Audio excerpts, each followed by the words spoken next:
یہ بات روشن ہونی چاہیے، کلہم عدول کا قاعدہ، سب کے سب جو ہے وہ بے ایہم اقتدیتم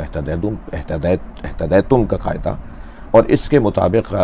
پھر جب خود بند گلی میں کہیں کھڑے ہو جائیں تو پھر اس کو نہ ماننا۔ مثلا مجھے نہیں معلوم آپ کے وہ مضمون میں ہے یا نہیں، مگر میں یہی کہہ دیتا ہوں کہ جو متع والی روایت ہے وہ حضرت ابن عباس نے، سب لکھتے ہیں نا کہ ابن عباس کے علاوہ کوئی نہیں مانتا تھا، تو ابن عباس صحابی تھے یا نہیں، حبر الامہ تھے یا نہیں؟ جی، ابن عباس کا مقام اصحاب میں ممتاز ترین مقام تھا یا نہیں؟ جب حضرت ابن عباس کا مقام اصحاب میں ممتاز ترین صحابہ کرام میں سے تھا، اور آپ سب متفق ہیں کہ جنگ خیبر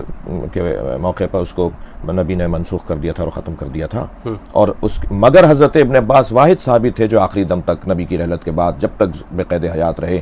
وہ متع کے نظریے پر قائم تھے کہ یہ متع حرام نہیں ہوا، نبی نے حرام نہیں کیا، صرف وہ قائل تھے۔ تو اصحابی کالنجوم بأیہم اقتدیتم اہتدیتم،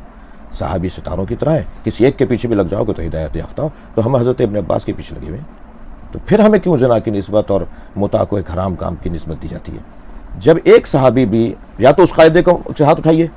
یا اس قاعدے پر قائم رہیے، تو اگر آپ اس قاعدے پر قائم ہیں تو پھر مجھے افسوس ہوتا ہے مولانا، مجھے تکلیف ہوتی ہے، یہ نہیں کہ مجھے کوئی برا کہہ رہا ہے تو تکلیف ہو رہی ہے، یہ آپ اتنے بڑے عالم 400 ہزار طالب علموں کو مدرسوں میں لیے بیٹھے ہیں، اور آپ ٹی وی چینل پہ بیٹھ کے کہتے ہیں کہ جو ہے وہ یہ زنا کی اولاد ہے، آپ مجمعوں میں کہتے ہیں، آپ